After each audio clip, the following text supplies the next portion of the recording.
What's up, y'all? You're listening to the Extra Point College Football Podcast. I'm your host, Jacob Karnes, joined as always by my co-host, Daniel Hammock. Daniel, we have made it to week 11. We've got some playoff rankings, so we'll talk about that here at halftime of our show. We'll compare our updated XPR with the first college football playoff rankings. Some interesting nuggets there. I'm excited to discuss. We're going to talk some coaching carousel here at the top of the show here. We'll do our normal second quarter, 2 questions we have after this past week of games.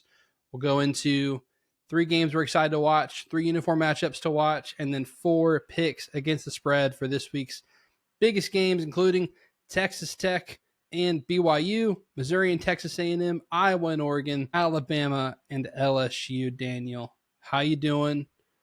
This is for sure the fourth quarter of the season. It's November. Yeah. Things are heating up. Yeah, it's like I'm always wary about the season getting too far along because all of a sudden, before you know it's gone. But November is the best month. I mean, I always think in my head, this is just separate from football, but I always think in my head, hey, October is my favorite month, but really it's November because you start putting Christmas decorations up, the commercials, the rivalries, college football playoff rankings start coming out. It's really Thanksgiving. November's where it's at. So this is a great spot to be in. I feel like this is the most coaches and the biggest jobs we've ever seen open at the same time at this point in the season. So it was almost like we had to do it. There was no opportunity to miss coaching carousel talk. It was beginning to dominate our conversation anyway. So you know what? We pivoted. It's part of the 4 quarters now. So you know what? Let's get into it. And we're not done yet, I don't think, with this coaching carousel. So, Daniel, here's where I want to start. There's several jobs open. Like you said, it's the earliest we've seen it open. Right now, let's do this. We're going to have a cool graphic after this we're going to post because I think 3 is an interesting cutoff. What to you right now, what are the top 3 jobs available? Given what we know, what we think about these jobs, what we think we know about these jobs. Give me your top 3. I think 3 is an interesting cutoff because I think there's like 4 jobs you would consider like top tier jobs. Right. Give me your top 3. My top 3 for me is easy right now. I think that for me, there's a clear cutoff between 3 and 4. Me too. So LSU's number 1, even with the governor getting his hand in everything. If you'd asked me 2 weeks ago, I would have said LSU emphatically, no question about who is number 2. Yeah. But for what it's worth, I'll stop there. LSU number 1, number 2, Florida. There's just too much elite talent accessible right there. You've got a world-class institution. And then, just obviously winning history. You can win a national championship at Florida. Great fan base, great home stadium. Number 3 is Penn State. Okay. Penn State, I think that they criteria for me to be one of the top jobs in the country, you have to be one of the top 2 conferences. You have to be the Big Ten or the SEC. Yeah. And so you have to be able to have that as an opportunity. You have to be able to win there. And I just think that Penn State has a very defined difference in this new landscape of college football above who I would presume is your other one I have number 4 just outside of this list, which is Auburn. All right, we've got the same top 2. Yeah, I mean, LSU just hired a president and athletic director very quickly. Athletic director Josh Pate said has been there since they picked purple and gold to be the school colors, which I think is cool. So, like, 2 people who get LSU, and the governor's shut up for the past few days. So, yeah, number 1 job far and away, so long as that, I mean, dude, he's like a cartoon character. So long as he stays quiet. 2 is Florida for all the same reasons you said. 3, I've got Auburn. And I was pretty clear cut about Auburn. I did a poll on Twitter. I got 50-50 split. So I think that's fair. My thing with Auburn over Penn State is in the new landscape, everybody's got money. Auburn has spent better than Penn State so far in the new landscape. So they've also recruited better than Penn State in the new landscape. And I'm with you on it's got to be an SEC or a Big Ten job. And I also think like best jobs. I'm going at this, Daniel, of if all things are equal, it's the best head coach in the country. Where can you go and win, the fastest, the best, the longest, whatever? And obviously the best head coaches can win in any of these places. Like you put Nick Saban at Penn State or Auburn, he's still going to win national championships. That's just what's going to happen. Nick Saban of a few years ago at least.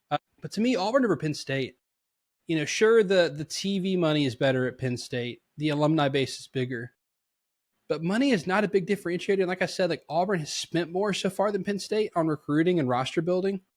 I then go to Daniel. I think some of the stuff that for a little bit went away, I think some stuff that's going to come back when everyone's making money and all things are equal. I think location's going to matter. I think especially in this transfer portal era of kids that I just think access to local talent will matter more. And Penn State is in the middle of nowhere. Like State College is 4 hours from the biggest city in their own state, much less access to big talent beds up at Penn State. It's just going to be interesting. Again, you put a top coach up there, they're going to go win.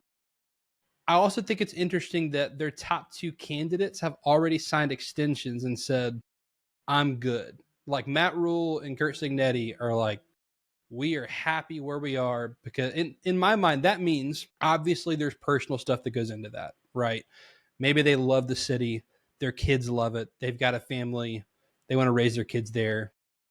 I'm sure some of it also is expectation, right? Like Kurt Cignetti especially. You can go be the greatest coach in Indiana football history if you keep doing what you're doing. There's not an expectation of national championship or bust, which is exactly why James Franklin lost his job, was because 2024 was natty or bust. So I just think it's interesting. Their top two candidates have already signed extensions. I also think the advantage Penn State has over Auburn, though, is that there's not as many barriers in your way to a title in your conference, right?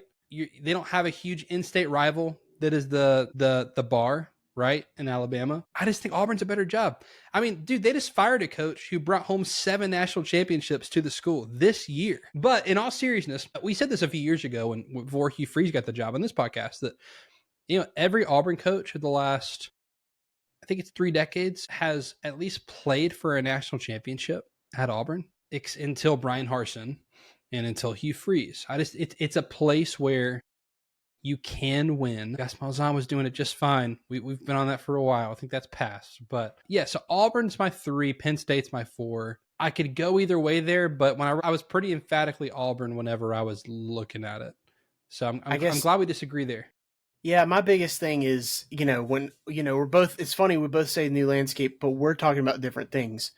You're talking about access to players and money and all that kind of stuff. I'm more interested specifically in both of them. Like Penn State broke free from their old schedule of playing Ohio State and Michigan every year.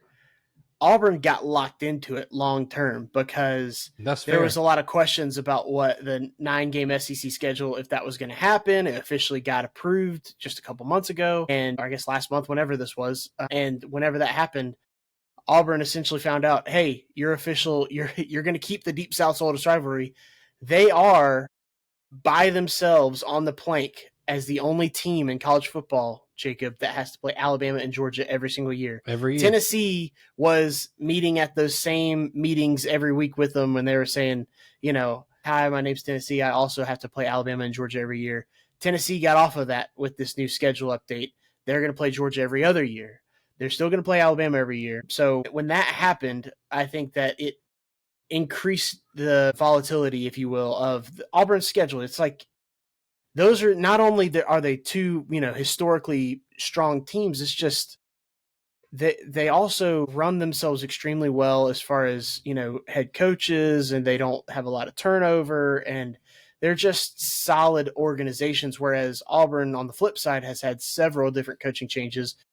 Your fan base is inevitably going to measure you against those two every single year, because there will always be a W or an L next to that game every single year, because you have to play them, you have to measure up on the field, and it's just in the nature of the fans. They're always going to look at that. So it's tough for Auburn, but it's locked in. So the you mentioned that they've had those opportunities to play for national championships and stuff like that. Yeah, I mean, if they beat those two teams, it's almost like a quick. It's a supercharges you, even if you have 2 losses. you could be right there in the forefront of, of college football. You've gone through two of the toughest programs in the country. Penn State had that opportunity in the past with Michigan and Ohio State. Now they're able to just play, a gallery of random Big Ten teams every year and kind of avoid every year having to play those two teams to get out of the conference. I mean, my disagreement would be, well, I mean, they played Oregon and Ohio State this year. They lost both. Next year they play Michigan and USC and Washington. We'll see how their team looks. Auburn has beaten Alabama and Georgia more often than Penn State has beaten Ohio State and Michigan in the playoff era. Yeah, that's fair. Think that so.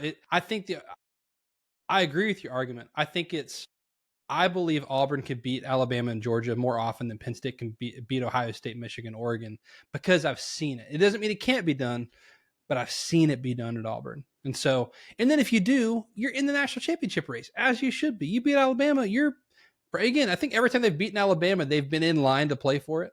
Like 2017, they win that SEC championship against Georgia, they're in. They beat both of them in the regular season, hence why UCF claimed the national championship at the end of that year, which is funny. Okay, those are our top 3 jobs. Let's talk through some candidates here for all of these. Let's start with LSU. Daniel, I've got 5 names in order. Who do you have as your hot board? You are the athletic director. You get to hire the head coach. This is not who we think's going to get it. This is you were in charge. Who are you going to hire? Picking up the phone. I'm making one phone call, and I'm making this person tell me no. Okay. Let's get Nick Saban on the phone. Let's have the conversation. People want to just dismiss it because look at what LSU had. I mean, they went and got the sitting Notre Dame head coach last time and brought him in. They swim in deep waters. This is not this. If there's one school in this cycle that is going to go head hunting for the biggest and best that they could get, Nick Saban's out there. Now, say what you will. Oh, he's happy. Everybody sees the video of him with his birthday cake and Miss Terry telling him to sit up and him looking like an old man. Make no mistake, this man has got his Just for Men and he's put it in his hair to dye it, okay? He is still presenting as a young man, okay? And he is a guy that I believe could absolutely take this job. Jacob, all right, I'm not going to get too in on Nick Saban, but if there's one job he comes back for, obviously he can't go back to Alabama. LSU. That would just undo everything. Yeah. He always mentioned how he left LSU too soon because he went pro. And he did everything in Miami. They came back. He was able to exercise all that with Alabama. But let's just see, man. I am not willing to say it's not going to happen. He has those relationships if anyone's going to do it. This would be the only opportunity, and it would be this cycle. It wouldn't be in 2 years, 3 years, whatever, because he would probably come in and say something like, I've got 3 to 5 years of coaching in me. And if there's a program that he could come in for 3 to 5 years and win a championship or 2, LSU is at the top of the list. All right. I'm off that rocker. LSU still going to go big game hunting. Lane Kiffin, obviously on that list. I think that this is a more realistic option than Florida. So I don't have him on my Florida list, even though he should be considered, of course, he should be one of the ones that's considered everywhere, especially SEC schools. But LSU, I think that is an opportunity for him. And number 3, I've got Joe Brady. He was famously part of that, he's with the Saints, then he came and was the passing game coordinator, but he called some plays for LSU, and they had, I don't know if he did all the play calling that year, Ensminger split it up with him, I can't remember exactly, but he was essentially credited with that offense being bananas and them, having the greatest year ever. But he is offensive coordinator in the NFL right now for, oh gosh, who is he with? It just left me. I'm looking. He is with... Well, the Bills. He's with the Bills. I'm sorry. I was like, that doesn't help me. A great podcasting, everybody. So he's with the Bills? He's offensive coordinator of the Buffalo Bills. So Brady, dude, I thought you met Steve Ensminger. I was like, dude, he's still on staff. No, yeah. I'm like, holy crap, they're the Bills together? No, that would be insane. Brady, sorry. Joe Brady is with the Buffalo Bills right now, and they have an electric offense. That's mostly because the players. That's how this works. Anyways, I think he would be someone I would consider coming back home. Being an NFL guy, coming back to be the head coach of LSU. So Nick Saban, Lane Kiffin, Joe Brady. in that order. The Joe Brady one's interesting. He's not on my list. I think this proven coaching experience. Obviously, he's an NFL OC is different. We'll see. So my holdup with Joe Brady is I need to do some deeper research on this. How often does it work out when you go get somebody from the glory days, essentially? And how does it work? It's obviously not just a vibes play, but it's definitely a vibes play of, you remember 2019, you know how big of a part Joe Brady was? Well, let's bring him back. Let's get back to the 2019 days. So that one's interesting. I think I have no idea how he is as a coach. So that name's interesting though. I'm trying to think of teams that have done this. Honestly, what's funny is the only one I can think of was successful. Gus Malzahn was the OC of that 2010 Auburn team, and then they hire him as head coach. And Florida brought in Dan Mullen as Florida brought in he Dan was Mullen. OC, and he went to be a head coach. That worked out fine. I know they fired him, but yeah, better than the current state. Okay, I didn't have Saban on here. I've at least read that that's not happening. You read all you want, brother. First call. Miss Terry's got a number. Okay. Lane Kiffin, my first call for LSU and Florida. Lane Kiffin has, at this point, I know he looks young. He has decades of head coaching experience. I think people forget that. I was watching highlights before the Notre Dame USC game of the Bush push. Dude, Lane Kiffin's coaching in that game, man. He's calling plays. He's been around this game a long, long time. He's got head coaching experience in the SEC, in the G5, in the NFL, multiple stops in the SEC. He's matured a ton. I think he's got his life figured out right now. So you call Lane, you make him tell you no for both head coaching jobs. He is winning at a rate at Ole Miss right now where he could go down as the greatest coach ever if he decides to stay and keep it up. I think you bring him to a program like Florida or LSU, and you allow him to then build a foundation of just a higher talent level that he's not going to get to Ole Miss from high school, and then do what he's doing with the portal because he's getting kids to buy in, man. I know we've talked about culture and hired guns and all this other stuff. Lane has done it so well because we've got multiple cycles now of proof in the pudding. And this team is not as talented as last year's team, but he's going to make the playoff this year with a less talented team. So Lane's my first call for both programs. For LSU, Marcus Freeman. Again, it's dumb because there's going to be fans that say, we just tried the Notre Dame coach. We're not doing that again. Apples and oranges. I know it looks like that on the surface. Two different people. Marcus Freeman. Jeff Brom's my third. I think those are all proven head coaches that have won in big games. Big game Brom. Then I've got two, I say, more risk. My 4 and 5 on all these lists are more of a risk. So John Sumrall, I don't think that's a risky call. Again, I think that's if you're LSU, are you going to get the coach down the road from the G5 school? Same reason I think they didn't hire Billy Napier. I just think you're not going to do it at LSU. Last one, Daniel, Kelvin Shepherd. You know who Kelvin Shepherd is? No. Former LSU player, current defensive coordinator for the Detroit Lions. Okay. So he's 37 years old. He's young. This to me is almost like a Marcus Freeman type coach, where super young defensive guy, coordinator experience. Again, this is the risk of, to me, there's no science in trying to figure out who's going to be a good head coach, because there's guys who check every box who get a job and fail. So it's all a crapshoot. Again, I think someone who understands the SEC and who understands LSU is important. A former player checks that box. He's coached in the NFL for the last 4 years. Had a decent he stopped playing in 2018 for the Lions, and he's been outside linebackers coach, defensive coordinator starting this year. In 2020, he was the director of player development at LSU. So he's also been on the staff in some capacity. And this is going to be one of the biggest things for this hire too is, people talk about culture, and I think people think too much about being Cajun, they think of Coach O and being all that.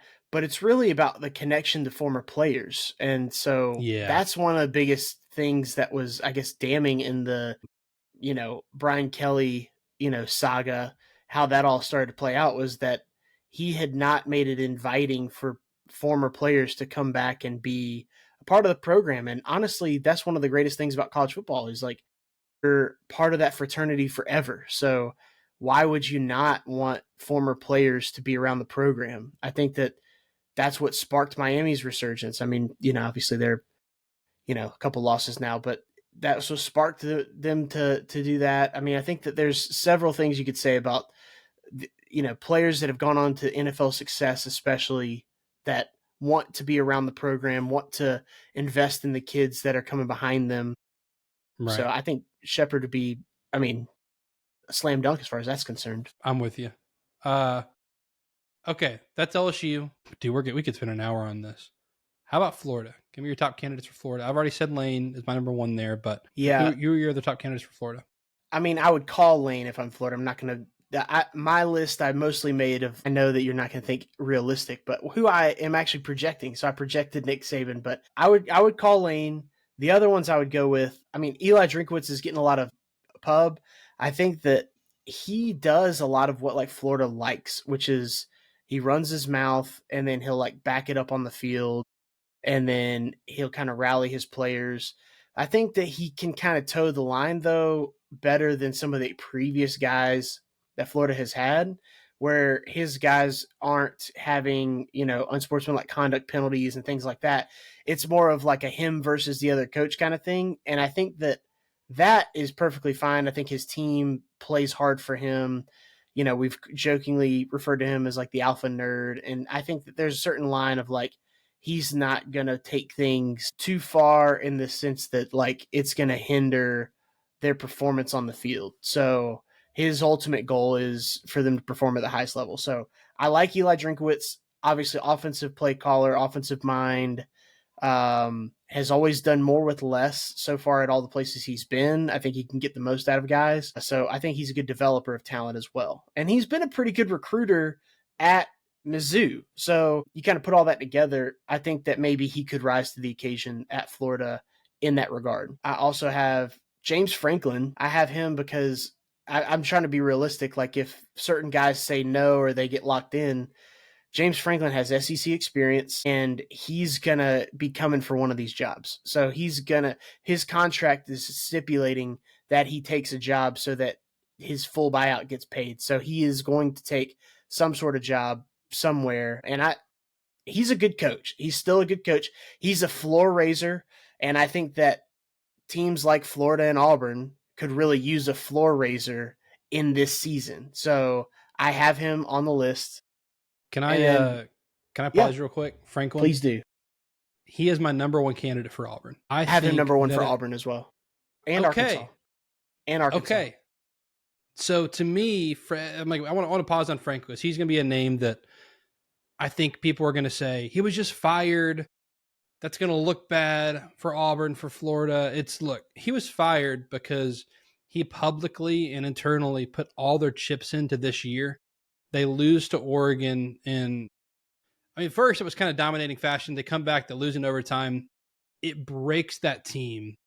This was a natty or bust year. Obviously, his record against top 10 teams is not good, but he is a floor raiser. Daniel, he won 9 games at Vanderbilt. That's still not been done since. 3 years in a row. It might be done this year. 3 years in a row. We'll see. It might be done this year. Maybe not.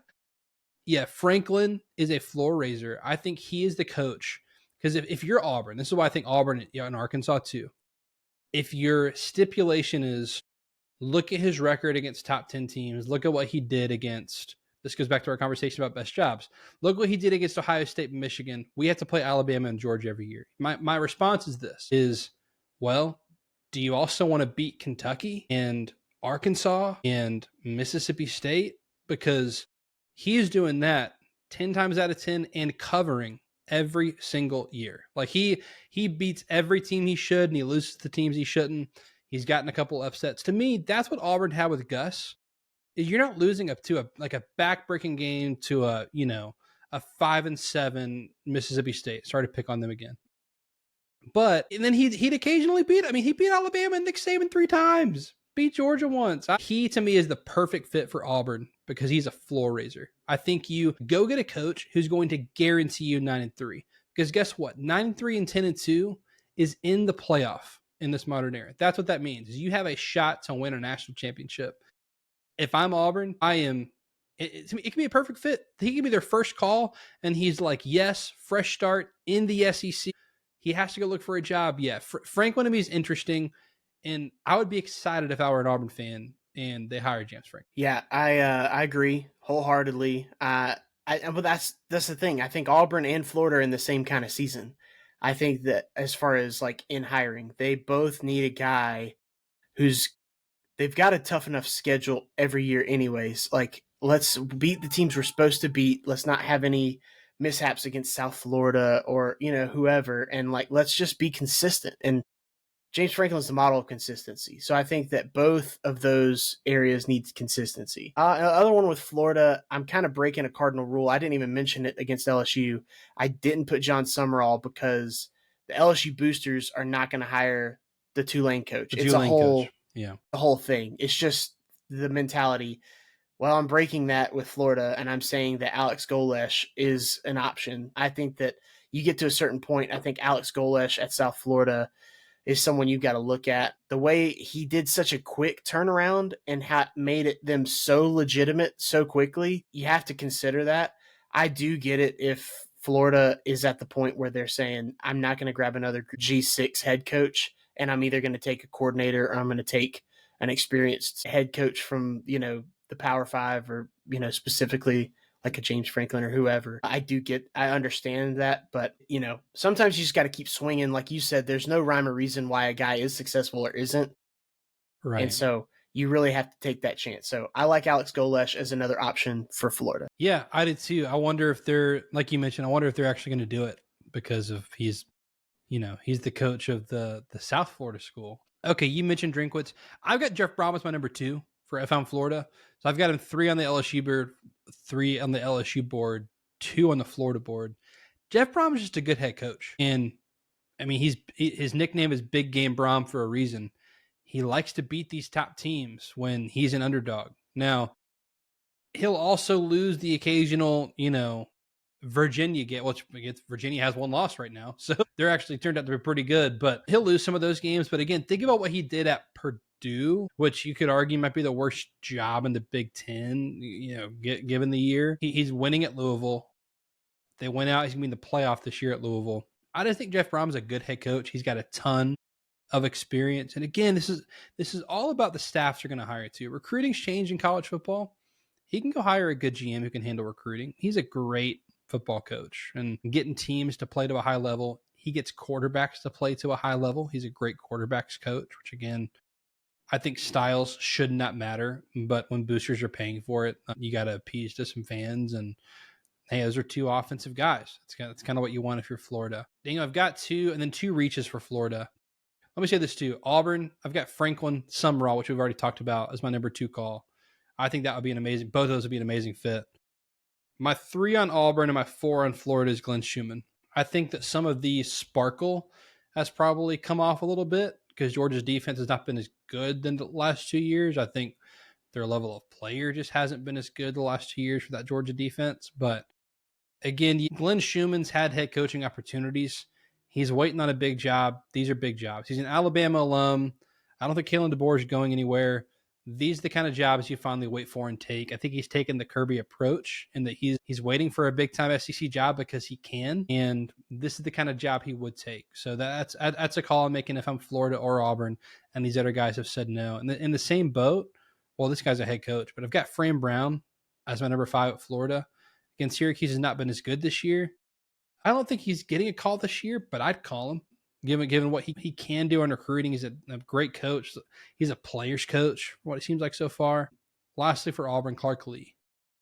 Again, it's a crazy world where I say, does Clark Lee leave Vanderbilt? He's an alum. He can go down as the greatest coach in Vanderbilt history if he keeps winning. What's going to happen when Pavia leaves? I think this is like the year he'd leave if he's going to do it because, I mean, it's Vanderbilt. They could go. His stock's never going to be higher than right now. Right. Exactly. Brent Key I also put down for Auburn. Again, those are 2 coaches who are coaching at their alma mater.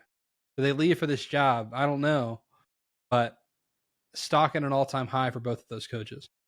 Well, that's one thing I was going to mention. So you've got Brent Key, you've got Clark Lee, and you've got Jeff Brom, all coaching at their alma mater, but none of those 3 are like the be all end all. None of those 3 are. it's not the end of the rainbow kind of a job. Like Kirby Smart going to Georgia was like, that's the job you wait for, and it's also where he went. Outside of going to the NFL or retiring, Kirby's not going to leave Georgia. But it's one thing that people have always drawn that line of Dabo to Alabama, at least up until a certain point, and then it turned, sour. But for a while, it was like, oh, when Saban leaves, maybe Dabo because he went to Alabama. You always have home calling if it's a major school. But look, Nick Saban didn't coach it out. He didn't coach at Kent State. He didn't go back to Kent State. It's like their final destination does not have to be where they played in college. So I agree with several of those. Clark Lee, I think he's one of those guys that he's getting some love to Penn State. He's getting some love to maybe those other schools. I'm going to give you my Penn State since that's my number 3. I've got Jeff Brom as my number 1. I think he's probably more likely to be a Big Ten coach personally than an SEC coach. A lot of times people will say, oh, if he's a good coach, he's a good coach. I get it, but regional stuff, I think that there is something to be said. You have to have some sort of ties to a certain extent. You have to have some relationships. And I think that he probably does. And there's probably just not as obvious of stuff that Brom has done with some of the coaches in the SEC or, gotten players out of the Atlanta and different things like that. I know that they have recruited that area well in Louisville. Brian Hartline, offensive coordinator for Ohio State. Obviously, he's so famous for how just great at recruiting he is. And I think he's going to be one of those guys that's kind of a program builder and can kind of oversee everything, but he's never fully been kind of on his own as an offensive, coordinator. A lot of times it's been a co-OC or, he's overseen by an offensive head coach and all that. So this will be interesting for him to take that step out. I've got a few more. So Matt Campbell, I think, is going to always come up anytime a big job is listed because I think he's great at Iowa State. I think a name that's underrated might be Manny Diaz, especially if they swing and miss at a couple of these at Penn State, like it seems like they might have already with Kurt Cignetti and Matt Rule. If a lot of people keep telling them no, Manny Diaz, he's at Duke. He was defensive coordinator there previously. So I think you can kind of look at the ties there. He's used to that. And I think that you look in Manny Diaz, he's got Duke. A lot of people compare it. It's a Big Ten-like, institution in that they are a research university and all that kind of stuff. So you have to kind of recruit a different player. Anyways, Manny Diaz, this is my reach. I think they might call Urban Meyer. There's a chance they call Urban Meyer. Penn State has never been necessarily one to be worried about, I'm just kidding. As far as I don't know, their overall persona. You're going to get us in trouble. I'm just trying to be careful about it. Penn State has not necessarily been the most ethical place in the world. And oh my gosh. I don't know. Maybe Urban Meyer finds a home there. And Penn State could be a thorn in the side of Ohio State. Think about the public meltdown if Urban Meyer went there. I don't know. I'm just going to throw that one out there. I did think we were going to do all these jobs, so I did list some for Auburn as well. I have James Franklin number 1, John Summerall number 2, Brent Key number 3 for me. Also, wild card name, Rhett Lashley. He coached as offensive coordinator there under Gus Malzahn. He's been the head coach at SMU. I don't hate that move at Rhett Lashley. I also have him listed for Arkansas potentially. James Franklin for Arkansas. Dan Mullen for Arkansas. Another name to just keep out there in the ether is Eric Morris, North Texas head coach. He's really turned them around and got them going. So just kind of keep that one in your back pocket. Dan Mullen is also getting some play at Virginia Tech. Bobby Chesney from JMU. James Madison at Virginia Tech. So there's lots of names out there. James Franklin is in every conversation, I think. If not the primary, he's at least like a backup somewhere. Yeah, I think those are interesting names. Okay, well, Daniel, we've gone let's see here. We've gone 38 minutes on head coach. Dude, it's we haven't really talked about it in depth. There's a very long first quarter. There's a lot of timeouts, changes, this was like the last 2 minutes of Georgia Auburn. It was 2 minutes game time, but it was 38 minutes. Yeah. Hey, shout out to newest member of the team, and he's going to make a cool graphic with our top 5 jobs, top 5 candidates for those you'll see on social media. So we'll keep you updated on the carousel. I don't think, especially LSU, I don't think this is happening before December at the earliest.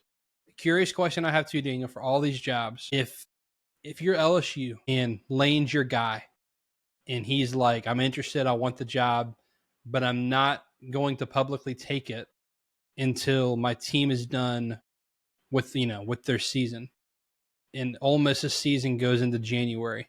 Are you willing to wait past the transfer portal window? When like early signing day, past early signing day, are you willing to wait?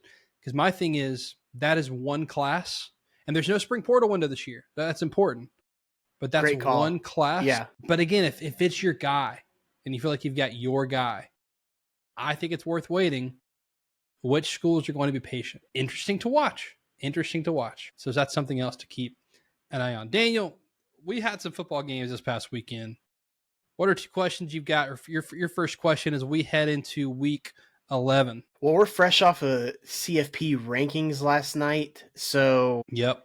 I'm going to have mine be relevant to that. How about, is the new metric the CFP committee using for strength of schedule, it's called record strength. Is that going to get it right? We've famously, talked about how they weigh the wrong things, or they're watching games, button up shirts and, eating sterile popcorn, and, Putting their it's just, hats. dude, they're all putting their hats in. And it's just like, these people are not enjoying one lick of football. Like anyways, that's a whole nother conversation. But this record strength, I am interested in knowing what it will do. I am trying to be positive about it, because it does seem like they're trying to make an actual difference. And I love the sport. You love the sport. We want that to be good. My initial inclination from this, record strength being added as far as criteria that they're weighing heavily, look at Oregon. They're lower than they are in the AP poll. Do they have a win? I mean, God bless them for that win at Penn State during the whiteout. It's just not going to get the kind of cachet because they broke Penn State that day. But what win is a good win? It really weighs good wins heavily, and it does not punish for good losses, losing to a good quality opponent. On the flip side, it does kind of ramp up like a loss to a bad team, and then it minimizes your wins versus good teams. So for that example, I would point out like maybe Georgia Tech. Georgia Tech can only control what they can control as far as their schedule is concerned, but it does not weigh it super heavily when they beat Wake Forest, when they beat Duke or Syracuse without their quarterback. So looking at where they had them, they had Georgia Tech like 17 or 18. I can't remember exactly. They had Oregon at like 9, where the AP has them at 7. I think it's helping, but we'll see week to week as games play out how much they change things. But I'm just, this is my question. Is this record strength that they're looking at different from strength of record? This record strength metric that they're looking at, is this going to be kind of that secret sauce that helps the committee kind of see the forest for the trees? That's a good question. I want to see it be consistent. So I am holding my breath week to week to see if it'll be consistent. But yeah, I think you saw evidence of that already, like you said. I mean, dude, Miami. I have more to say on that with our XPR in the playoff rankings, but that's a good question. My first one, Daniel, how many teams end up undefeated? We've got 4 left right now. We've got Ohio State, Indiana, BYU, Texas A&M. My guess is 2. Just percentage-wise, I think you go down to 1. Just it's hard to predict teams win every game. Even if it's a 90% chance to win, if you have a 90% chance to win 3 games, that basically gives you 2.7 wins. So yeah, you're still favored, but if you have, I'm getting nerdy with math here, but a 70% chance to win 3 games in a row, that's only 2.1 wins you're counting toward out of 3 basically. So percentage wise, I think it's more like 1. I think it's 2 though. I would bet it's Indiana, Ohio State because of the level of team they play. Okay. You're only talking about regular season. Regular season. Okay, I was dude, Sorry. Indiana, Ohio State, if they're undefeated, they're gonna have to They're going to play each other in the Big Ten championship. Maybe that's where it ends up being one. We'll see. But that's a question I have. Is we've got 4 teams left. BYU is a double-digit dog this week, so we'll talk about that game here in a minute. But yeah, how many teams end up undefeated? What's your second question? My second question is related to that, but because we have that game this week, Texas Tech, BYU. Is the Big 12 a one-team bid for the CFB? I think that's you and I have both, in the past couple weeks, we're both on the same train of the ACC and the Big 12 being one-team bids. But after seeing the college football playoff rankings coming up, they have, 4 teams in the top 3 teams in the top 13 that are Big 12. So, they value Utah and what Utah's done, 7-2, one of the, higher ranked 2-loss teams. And then you've got BYU and Texas Tech right there, 7-8. They play this week. Like if they all kind of hold and those are valuable wins, and let's say, BYU and Texas Tech after this week, they both win out, then I kind of think that they're going to weigh both of them heavily, and you're going to see some of this attrition for the other the other teams. I think they might end up with a second team. It depends. We'll have to see. We'll have to see as the season goes on. Daniel, my second question is funny. We get playoff rankings, so we got questions about into the season now. Got to. How many 9-3 teams get in? I think you're going to get at least one. I think it's going to have to come from the SEC. I don't see, given where things are right now, I don't see a 9-3 Big 10, Big 12, or ACC team getting in. Might be none, but you've got a shot at having a 9-3 Oklahoma, Tennessee, Vanderbilt, Texas, and Missouri. Because again, you got to think like that 9-3 Texas would have a win over Georgia or Texas A&M. Your 9-3 Oklahoma would have a win over Tennessee, obviously, and Texas would have a win over Oklahoma. Tennessee would have, they've already lost 3 games to the best 3 teams they've played, so they have to win out, but they'd have a win over Vandy. Vanderbilt's best one would probably be Missouri at that point. Yeah, I'm just curious. How many 9-3 teams get in? My bet right now is it's 1 question mark. Let's go ahead and hit halftime, Daniel, because I have something related to what you said. If you're looking on screen now, you've got the XPR. We know the college football playoff rankings. Kind of doing some comparison here. My biggest takeaway is I think the Big 12 is a too big lead. I think. And my prediction, though, is the Big 12 will get 2 teams in before the ACC does. And I know there's no consistency week to week, but given how low ACC teams are starting, what wins are going to propel those teams up? I mean, we've got Miami at 15. The college football playoff has them at 18. I think they are out unless they win the ACC, which means they are relying on teams to lose, which again will reinforce that the ACC is a one big lead. If those teams lose enough for Miami to make the ACC championship at this point, it's for sure a one bid league. So Indiana, Ohio State, you and I both put Ohio State at 1. I honestly thought the committee would put Indiana at 1. We have them number 1 in our XPR right now. They've got one more data point than Ohio State. That'll change, but they've got 9 wins. Ohio State's 8. They have I think a better win. I mean, Oregon's ranked higher, so they have a better win on the road. Ohio State's best win is still Texas at home. So I'm surprised I didn't put Indiana. I think Ohio State's the better team. I think resume-wise, I'm surprised it wasn't Indiana. Oregon, 5 versus 9. We've got them at 5. Playoff committee's got them at 9.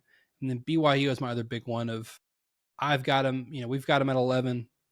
Playoff has them at 7. I understand that. I think they're more right on that than we are. I think we're going to be more right after this week. They're double-digit dogs. So, again, you got to put the schedule in front of you, but they're still undefeated. So, I think Georgia Tech would have been up here that, 7-8 had they kept winning because you got to put the teams in front of you. But with that loss, I think that's why they're down there in the low teens. Any big takeaway? Any more takeaways from the playoff rankings are compared to our XPR? I think just what you're saying about ACC versus Big 12, because I think that's kind of what it's come down to as far as who's going to have additional bids. Highest ranked ACC team is 1 spot behind the lowest ranked Big 12 team. Utah at 13, Virginia at 14. So that kind of tells you everything you need to know as far as what the perception, the strength, and all that kind of stuff is. We'll see as it goes on if that's going to be consistent. yeah, that's kind of where things stand. All right, that was a fast second quarter and halftime. Let's keep rolling. We Third had to. quarter, We had to. Daniel had to. Third quarter, team of the week, and then 3 games we're excited to watch. Yeah, so team of the week for me was Texas. I had several that I could have chose, but I just felt like Texas exercised some demons playing at home and they really handled Vanderbilt for the most part. Vanderbilt made a late push to make this 3-point game. We still got the dub as far as our pick goes. That was the only one we got for the week, so we needed it. But the -2.5 covered because it was a 3-point line or a 3-point victory. I just felt like Texas, they were able to get the quarterback on the ground. They played good defensively. Arch Manning looked comfortable for the first time in a while. I felt like he made some big time throws. They started fast.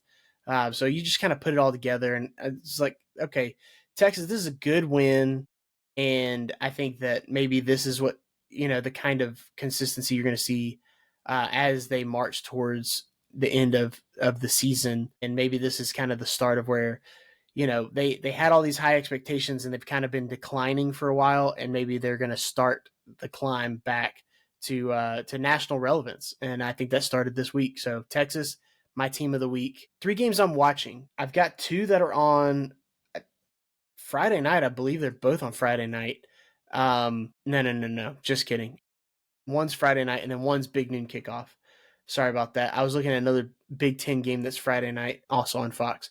But Tulane and Memphis. Okay, this one has lost some shine. It may have even been a game that we were going to pick on our games of the week if Tulane had just won last week, but they lost, and they lost kind of in blowout fashion. So that kind of all but eliminates them from the, college football playoff. I noticed that no teams that were group of 6 were ranked in the initial college football playoff rankings. So something to keep in mind.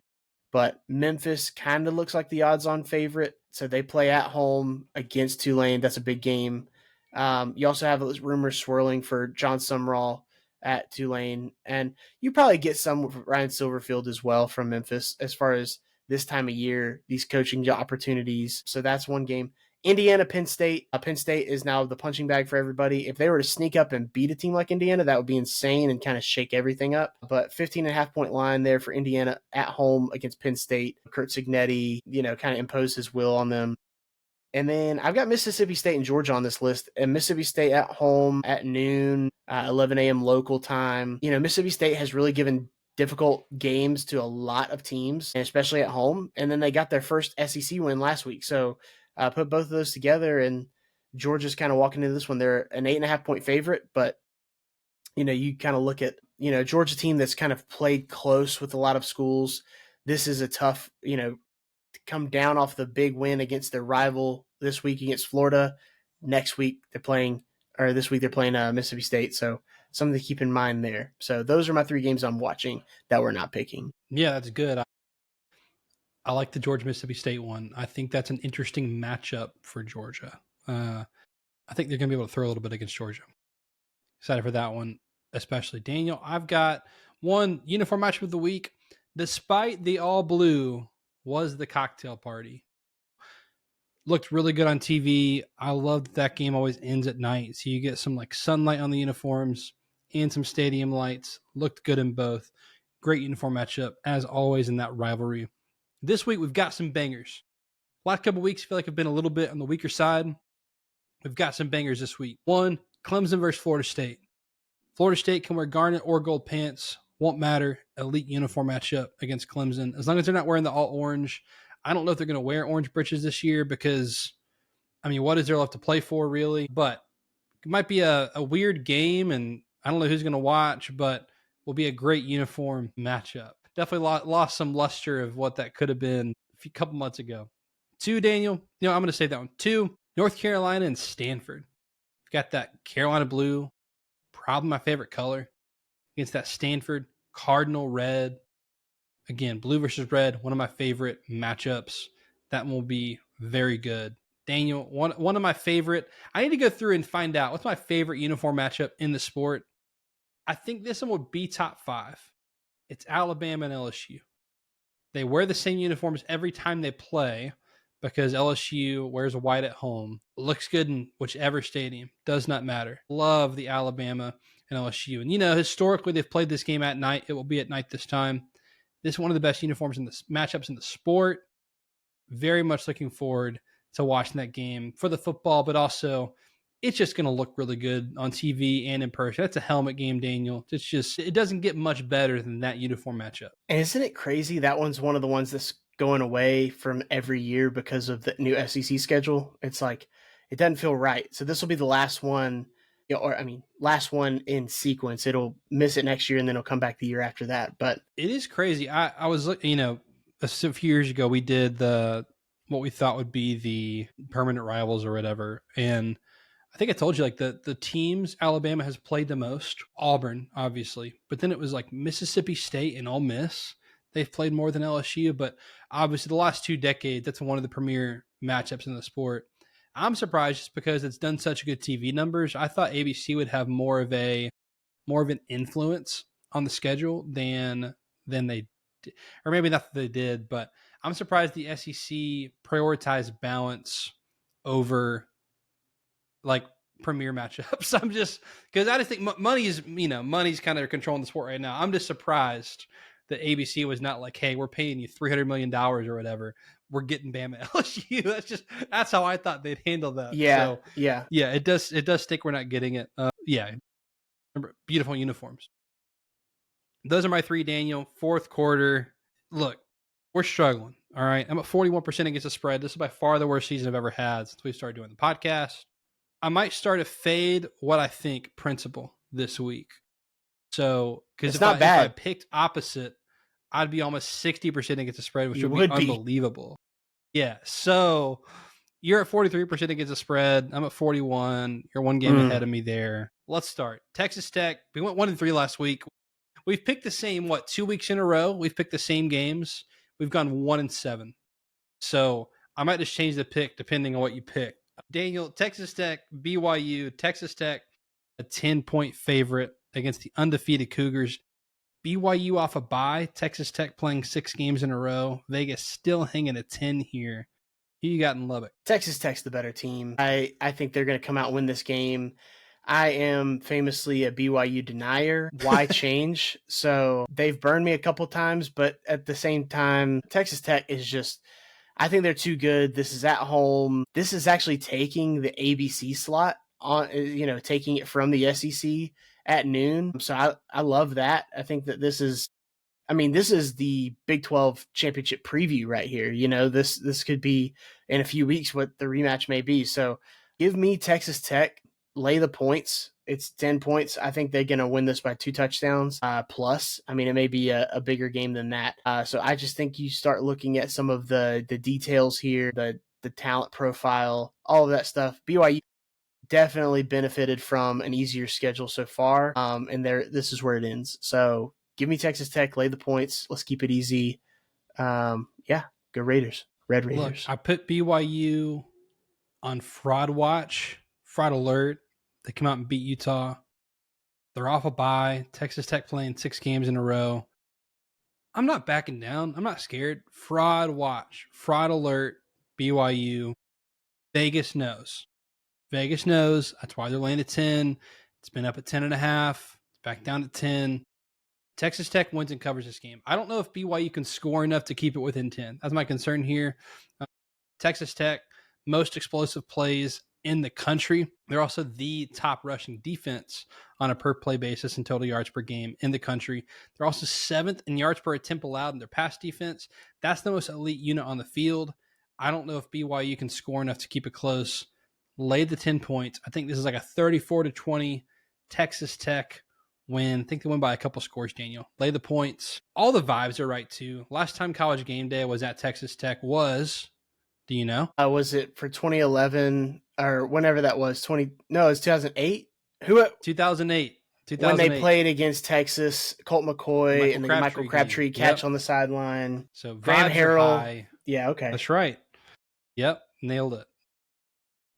We've both got the Red Raiders. Hopefully we've got some difference the rest of the way. All right. Missouri and Texas A&M. Missouri at home, Texas A&M undefeated. Missouri's on a backup quarterback. Texas A&M goes on the road. They got an easier draw in the SEC. They're laying 7. Who do you have in Columbia?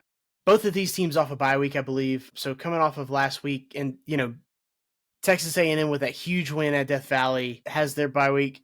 Mizzou with the loss. Mizzou's had some tough outcomes, and then having to go to a freshman quarterback in the fashion that they did is just always tough. I will say I do think that they're extremely talented at quarterback still. I think Matthew Zollers is going to be a big-time player in the SEC for years to come, whether that's here or at Florida when he follows Eli Drinkwitz over there. But all that to be said, I think he's going to play well in this game. It's not going to matter, though, because Texas A&M's defense is going to be too good. And their offense, I think, my mindset has had to catch up to Texas A&M is an explosive offense that can beat you in the air, on the ground. I think they're going to mix both in. I don't think that this is a runaway and hide game like a big blowout in the first half, but I think that they are probably ahead by 7 or 10 at halftime.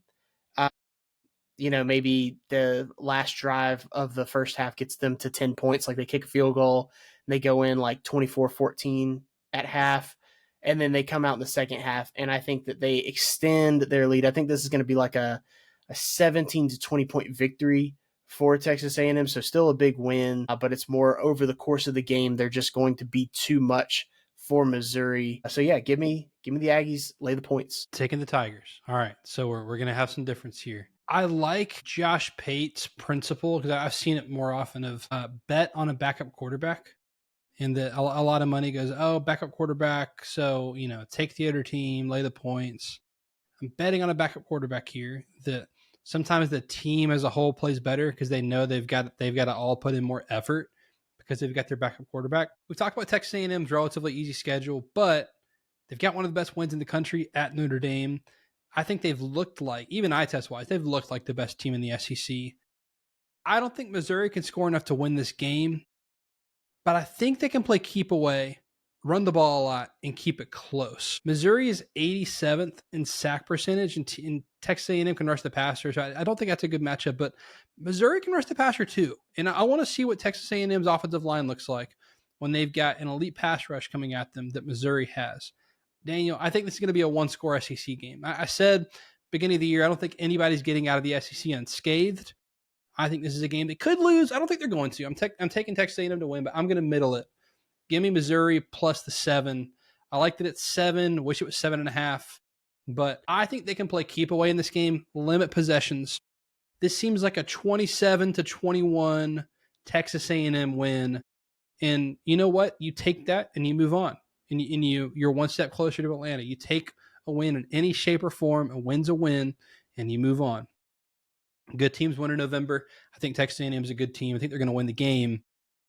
I think 7's just like a point too much. So give me the Tigers to cover here. I think they can keep it close with Texas A&M. We go to the Big Ten, a team we've had in the XPR, not ranked in the AP. They are ranked in the first college football playoff rankings. Iowa quietly only has 2 losses.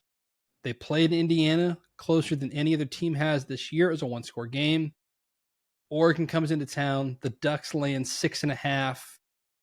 Who do you like in this game in Iowa City? Yeah, I think that this one's huge because Iowa, like you just said, they're probably the best opponent for Indiana so far as keeping them close and making them kind of look human, and they had to make plays at the end of the game to really make that one a big time win.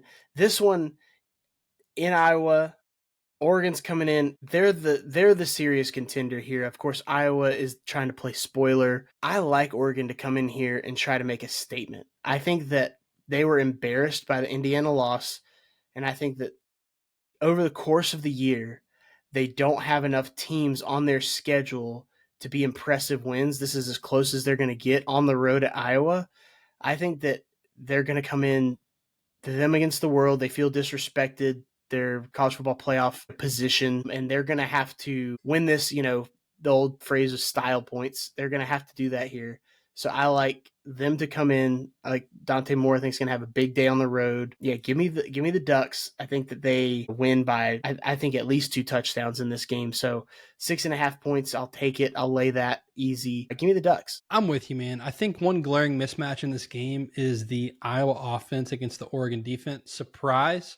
The Iowa offense has been better, but this is still a glaring mismatch. Look, Oregon offense, best EPA per rush team in the country, or Iowa defense, top 15 in that category. They've been top 7 in EPA per dropback. It's a good Iowa defense. Surprise. That that is normal. The mismatch is on the other side. Iowa's offense has been better, but they're still, they're 100th in success rate when they're passing the ball. They are 76th in EPA at drop back, just not a great passing offense. And you're going up against a team, Daniel. This is the number 4 team in the country in EPA per drop back allowed. This is a very good pass defense on a per play basis. They don't they force more field goals than touchdowns. I think that's the mismatch in this game. I think it's lower scoring. Give me Oregon 24, Iowa 13. I think Oregon wins and covers. Yeah, 6.5. Almost like a sucker because it seems like easy money. Nothing's ever easy money, but I feel pretty confident about the Ducks laying the points in this one. Daniel, we end with what should have been a premier matchup in the SEC, Alabama and LSU. LSU, Daniel, you would think they're 2-7 with the way, with what the program did with firing people and drama and all the stuff coming out. They're only 5-3, man. They're going on the road to Alabama. Alabama's a 10-point favorite. Both teams off of a bye. Who do you like in Tuscaloosa? Yeah, this one the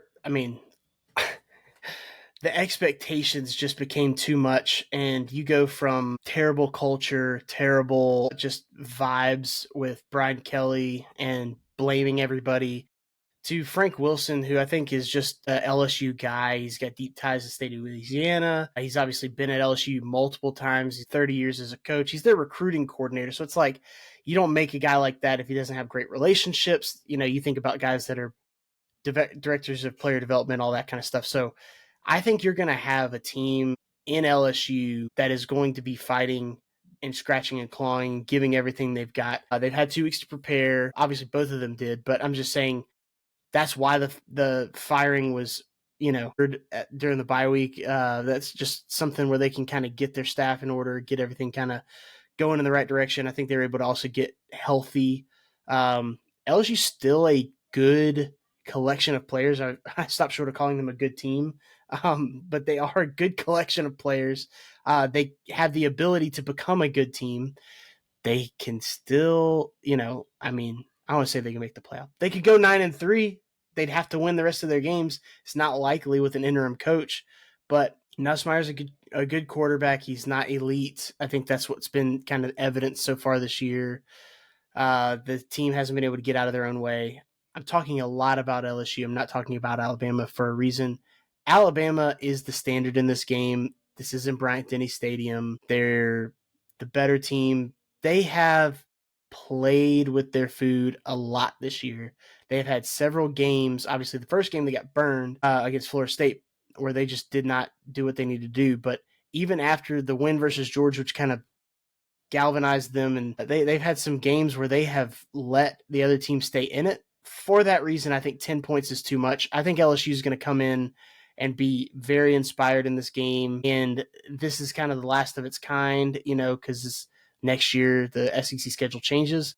I think a lot of that factors in, and I think LSU is too good of a team to be a 10-point underdog. I'm probably going to be eating my words on Monday whenever we talk about it, whenever we look at this. But yeah, give me LSU and the 10 points. I think that Alabama is going to be happy to get out with a win, and yeah, I'll just leave it there. LSU plus 10. Bama still probably wins, but too close for those 10 points. Yes. I want to believe again, man. All right, You're not let's beating do it. Alabama. I'll say this. I don't think Alabama's played with their food. I think Alabama, the gap's just not as big in the SEC this year. I just don't think there is right now, I don't think there is an Ohio State level team in the SEC. In the middle of the SEC, look, call it bias, call it what you want. The middle of the SEC is better than the middle of these other conferences, and the collection of talent is better than these other conferences. So I think LSU, I think you're going to see the best effort they've given this season. I have read that there is even some players who don't like Brian Kelly who love Frank Wilson. There's a reason you fire before the bye week. You either let them take this loss and fire him, or you fire before the bye week to get, to have 2 weeks to get ready. You saw this from Florida last week. You saw an inspired effort. You saw one of their best efforts of the season. They by no means had given it up on the season. That was their best effort. They wanted to go out and beat Georgia. I think you see that from LSU this week. This will be the best defense Alabama has faced. This is still a top 10 defense in the country in LSU. The offense has just been abysmal, which is why Brian Kelly got fired. He never put together a good offense with a good defense at LSU. The defense is very good very good at LSU. So I think you get an inspired effort with 2 weeks to prepare. Alabama 28, LSU 20. I think it's within, and maybe it's even LSU scores late, right? Maybe it's, we have a chance still, and they score 3 minutes left, and they try an onside kick, and well, it's kind of a 2-score game the whole time. Maybe it's like that, but I do think 10 points is a lot for a defense that's this good and a team that I don't think will have quit for this game. So give me LSU plus 10. Alabama could absolutely just smoke them like Texas A&M did at home, but give me one more week to believe in LSU. All right, give me one more week, and we'll go from there. Daniel, long episode. We had a lot to talk about. Let's go 4-0 this week. Be sure to follow the podcast on Instagram and YouTube at the Extra Point Pod. You can follow Daniel on Twitter at Deep South Daniel. You can follow me on Twitter at Jacob Karnes with a K. That'll do it for this edition of the Extra Point. He is Daniel. I am Jacob. See ya.